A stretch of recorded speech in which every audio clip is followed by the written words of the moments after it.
الرحيم قال ألم أقل لك إنك لن تستطيع معي صبرا قال إن سألتك عن شيء بعدها فلا تصاحبني قد بلغت من لدني عذرا فانطلقا حتى إذا أتيا أهل قرية استطعما أهلها فأبوا أن يضيفوهما فوجدا فيها جدارا يريد أن ينقض فأقامه قال لو شئت لاتخذت عليه أجرا قال هذا فراق بيني وبينك سأنبئك بتأويل ما لم تستطع عليه صبرا أما السفينة فكانت لمساكين يعملون في البحر فأردت أن أعيبها وكان وراءهم ملك يأخذ كل سفينة غصبا وأما الغلام فكان أبواه مؤمنين فخشينا أن يرهقهما طغيانا وكفرا فأردنا أن يبدلهما ربهما خيرا منه زكاة وأقرب رحما وأما الجدار فكان لغلامين يتيمين في المدينة وكان تحته كنز لهما وكان أبوهما صالحا فأراد ربك أن يبلغا أشدهما ويستخرجا كنزهما رحمة من ربك وما فعلته عن أمري ذلك تأويل ما لم تستطع عليه صبرا ويسألونك عن ذي القرنين قل سأتلو عليكم منه ذكرا إنا مكنا له في الأرض وآتيناه من كل شيء سببا فأتبع سببا حتى إذا بلغ مغرب الشمس وجدها تغرب في عين حمية ووجد عندها قوما قلنا يا ذا القرنين إما أن تعذب وإما أن تتخذ فيهم حسنا قال أما من ظلم فسوف نعذبه ثم يرد إلى ربه فيعذبه عذابا نكرا وأما من آمن وعمل صالحا فله جزاء الحسنى وسنقول له من أمرنا يسرا ثم أتبع سببا حتى إذا بلغ مطلع الشمس وجدها تطلع على قوم لم نجعل لهم من دونها سترا كذلك وقد أحطنا بما لديه خبرا ثم أتبع سببا حتى إذا بلغ بين السدين وجد من دونهما قوما لا يكادون يفقهون قولا قالوا يا ذا القرنين إن يأجوج ومأجوج مفسدون في الأرض فهل نجعل لك خرجا على أن تجعل بيننا وبينهم سدا قال ما مكني فيه ربي خير فأعينوني بقوة أجعل بينكم وبينهم ردما آتوني زبر الحديد حتى إذا ساوى بين الصدفين قال انفخوا حتى إذا جعله نارا قال آتوني أفرغ عليه قطرا فما استطاعوا أن يظهروه وما استطاعوا له نقبا قال هذا رحمة من ربي فإذا جاء وعد ربي جعله دكا وكان وعد ربي حقا وتركنا بعضهم يومئذ يموج في بعض ونفخ في الصور فجمعناهم جمعا وعرضنا جهنم يومئذ للكافرين عرضا الذين كانت أعينهم في غطاء عن ذكري وكانوا لا يستطيعون سمعا أفحسب الذين كفروا أن يتخذوا عبادي من دوني أولياء إنا أعتدنا جهنم للكافرين نزلا قل هل ننبئكم بالأخسرين أعمالا الذين ضل سعيهم في الحياة الدنيا وهم يحسبون أنهم يحسنون صنعا أولئك الذين كفروا بآيات ربهم ولقائه فحبطت أعمالهم فلا نقيم لهم يوم القيامة وزنا ذلك جزاؤهم جهنم بما كفروا واتخذوا آياتي ورسلي هزوا إن الذين آمنوا وعملوا الصالحات كانت لهم جنات الفردوس نزلا خالدين فيها لا يبغون عنها حولا قل لو كان البحر مدادا لكلمات ربي لنفد البحر قبل أن تنفد كلمات ربي ولو جئنا بمثله مددا قل إنما أنا بشر مثلكم يوحى إلي أنما إلهكم إله واحد فمن كان يرجو لقاء ربه فليعمل عملا صالحا ولا يشرك بعبادة ربه أحدا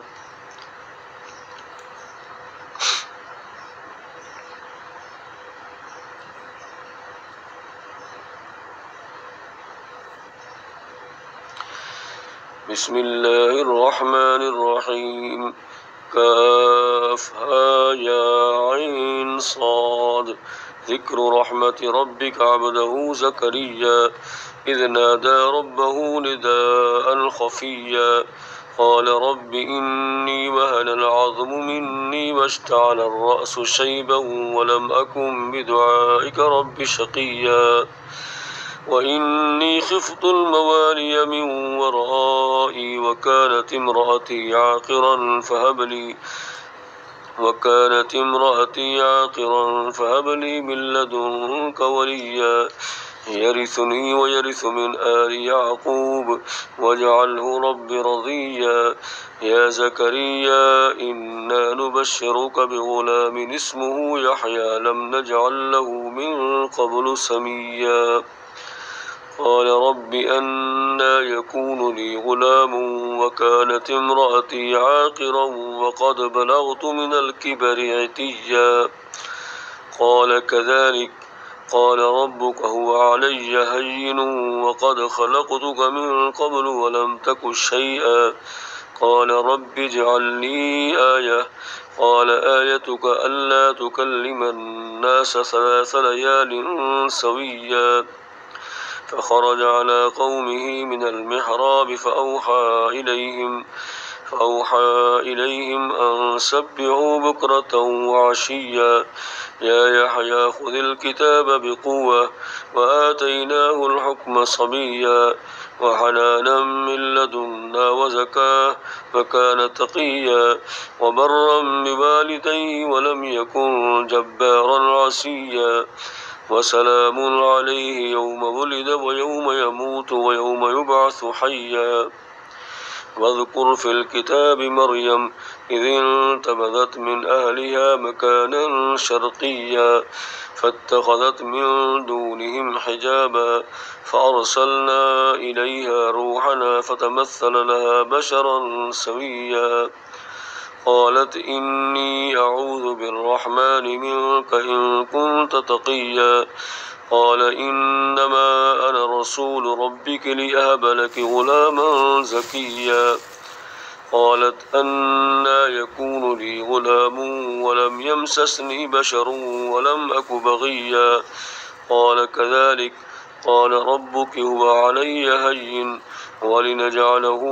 آية للناس ورحمة منا وكان أمرا مقضيا فحملته فانتبذت به مكانا قصيا فأجاءها المخاض إلى جذع النخلة قالت يا ليتني مت قبل هذا وكنت نسيا منسيا فناداها من تحتها ألا تحزني قد جعل ربك تحتك سريا وهزي إليك بجذع النخلة تساقط عليك رطبا جنيا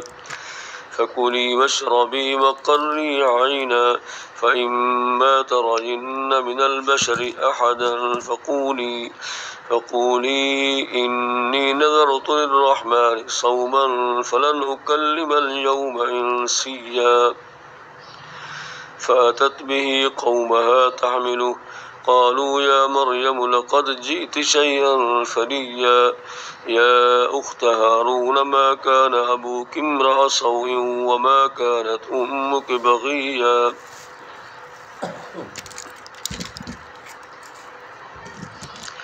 يا أخت هارون ما كان أبوك امرأ سوء وما كانت أمك بغيا فأشارت إليه قالوا كيف نكلم من كان في المهد صبيا قال إني عبد الله آتاني الكتاب وجعلني نبيا وجعلني مباركا أينما كنت وأوصاني بالصلاة والزكاة ما دمت حيا وبرا بوالدتي ولم يجعلني جبارا شقيا والسلام علي يوم ولدت ويوم أموت ويوم أبعث حيا ذلك عيسى بن مريم قول الحق الذي فيه يمترون ما كان لله أن يتخذ من ولد سبحانه إذا قضى أمرا فإنما يقول له كن فيكون وإن الله ربي وربكم فاعبدوه هذا صراط مستقيم فاختلف الأحزاب من بينهم فويل للذين كفروا من مشهد يوم عظيم أسمع بهم وأبصر يوم يأتوننا لكن الظالمون اليوم في ضلال مبين وأنذرهم يوم الحسرة إذ قضي الأمر وهم في غفلة وهم لا يؤمنون إنا نحن نرث الأرض ومن عليها وإلينا يرجعون واذكر في الكتاب إبراهيم إنه كان صديقا نبيا إذ قال لأبيه يا أبت لم تعبد ما لا يسمع ولا يبصر ولا يغني عنك شيئا يا أبت إني قد جاءني من العلم ما لم يأتك فاتبعني فاتبعني أهدك صراطا سويا يا أبت إني قد جاءني من العلم ما لم يأتك فاتبعني أهدك صراطا سويا يا أبت لا تعبد الشيطان إن الشيطان كان للرحمن عصيا يا أبت إني أخاف أن يمسك عذاب من الرحمن فتكون للشيطان وليا قال أراغب أنت عن آليتي يا إبراهيم لئن لم تنته لأرجمنك وهجرني مليا قال سلام عليك سأستغفر لك ربي إنه كان بي حفيا وأعتزلكم وما تدعون من دون الله وأدعو ربي عسى ألا أكون بدعاء ربي شقيا فلما اعتزلهم وما يعبدون من دون الله وهبنا له إسحاق ويعقوب وكلا جعلنا نبيا ووهبنا لهم من رحمتنا وجعلنا لهم لسان صدق عليا واذكر في الكتاب موسى إنه كان مخلصا وكان رسولا نبيا وناديناه من جانب الطور الأيمن وقربناه نجيا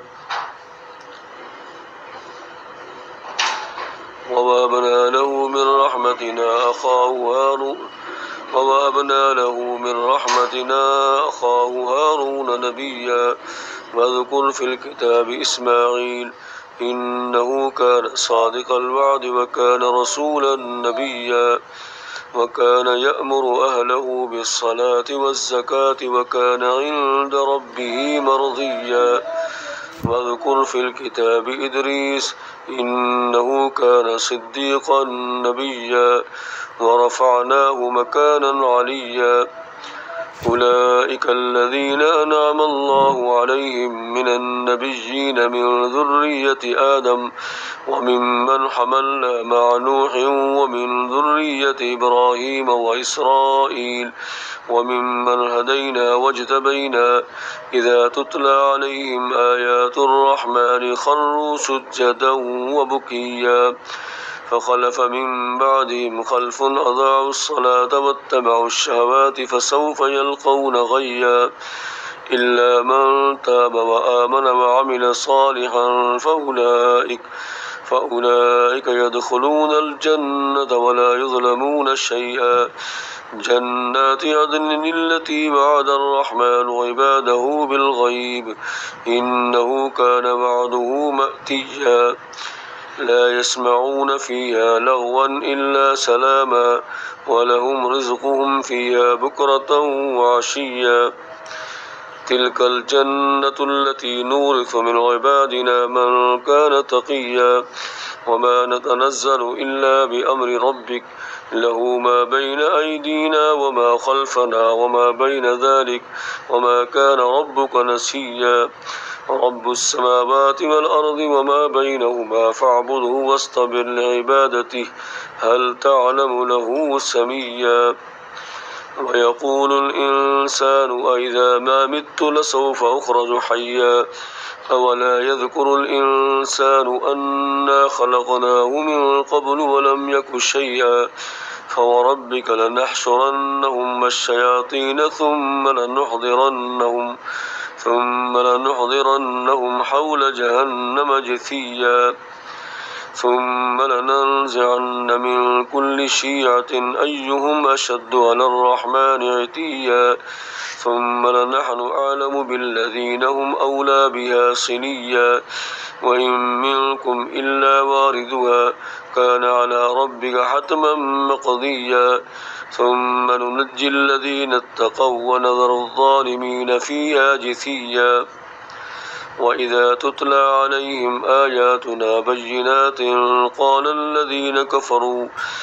الذين كفروا للذين آمنوا أي الفريقين خير مقاما وأحسن نديا وكم أهلكنا قبلهم من قرن هم أحسن أثاثا ورئيا قل من كان في الضلالة فليمدد له الرحمن مدا حتى إذا رأوا ما يوعدون إما العذاب وإما الساعة فسيعلمون من هو شر مكانا وأضعف جندا ويزيد الله الذين اهتدوا هدى والباقيات الصالحات خير عند ربك ثوابا وخير مردا أفرأيت الذي كفر بآياتنا وقال لأوتين مالا وولدا أطلع الغيب أم اتخذ عند الرحمن عهدا كلا سنكتب ما يقول ونمد له من العذاب مدا ونرثه ما يقول ويأتينا فردا واتخذوا من دون الله آلهة ليكونوا لهم عزا